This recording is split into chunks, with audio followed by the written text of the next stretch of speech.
എൻ്റെ പേര് ഭാവന. ഞാൻ ഒരു കഥ പറയാൻ പോവുകയാണ്.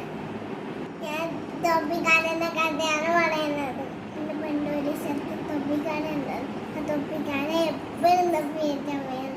അപ്പം ഞാൻ നടന്ന് ക്ഷീണിച്ചോ മതിൻ്റെ ചുവട്ടിൽ നിന്ന് ഉണങ്ങിപ്പോയി.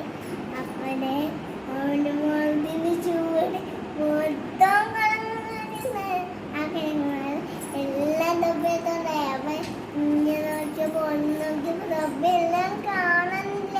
അപ്പോഴേക്ക് ഇങ്ങനെ അവിടെ എൻ്റെ തൊപ്പിയോടോ എന്ന് തുടങ്ങി. അതുകൊണ്ട് അപ്പോഴേക്ക് തൊപ്പിയുടെ വീടോണ്ട് അപ്പോൾ അവർ നോക്കി മൊത്തം കാണുമായിരിക്കണം. അപ്പോൾ ഇങ്ങനെ തലയിൽ വെച്ചോണ്ടിരിക്കണം. ഞാൻ ഒരു കണ്ണ തോന്നി. അപ്പോഴേക്ക് ഇനി